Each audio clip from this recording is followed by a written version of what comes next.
ऊपर जाएगी और नीचे आएगी वो ब्लेसिंग बन के आएगी। जो चीज जी। ऊपर जाएगी और नीचे आएगी वो ब्लेसिंग बन के आएगी। और जो चीज इस जमीन के ऊपर यहाँ से वहां भेजी जाएगी या मंगवाई जाएगी, that will not be a blessing, that will be your own creation. Own creation is यानी कि फॉरबिडन इन मिस्टिकल प्रैक्टिसेस। इन मिस्टिकल सही। प्रैक्टिसेस, या ये कि इसको ये कह लो,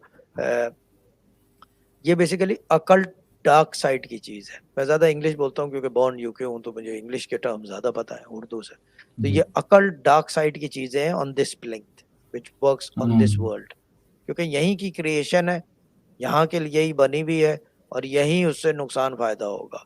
वो जो है वो थोड़ा जी। सा अकल्ट डार्क साइड होती है। तो the bright side comes from darkness. Brightness always comes out of darkness, बेशक। क्योंकि पहले हमेशा डार्कनेस थी, बाद में लाइट जी। क्रिएट हुई है। So the bright ji. side comes from darkness, brightness, enlightenment या light कह लो, और good things come from darkness। यानी कि in the metaphor, जब वो ऊपर जाएगी ऊपर सारा अंधेरा है, ऊपर सारा अंधेरा है। आप जितना चले जाओ ऊपर, और से ऊपर, ऊपर से ऊपर, यानी कि वो क्या कहते हैं अर्श तक, उधर जो है क्या कहते हैं उसे, हमारे पास क्या कहते हैं इयन, या वहां पे कोई पावर प्लांट नहीं लगा हुआ।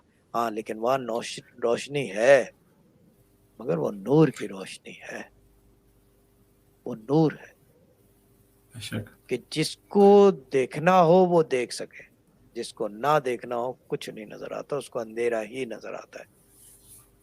यानी बिल्कुल, कि ये जिसको ऊपर से दिखना नीचे, हो कि हाँ, जी हाँ, जिसको दिखना हो तो उसको अंधेरे में भी नज़र आ जाएगा, नजर आता है, और वो जिसको नूर की नहीं रोशनी दिखना तो है। उसको हाँ, नूर की रोशनी है, और जिसको नहीं हाँ, नज़र आना उसको रोशनी में भी कुछ नहीं दिखेगा। कुछ नहीं अंधेरा नजर तो आएगा, दूर की उसको बात अंधेरा ही अंधेरा नजर तो दूर आएगा। की बात।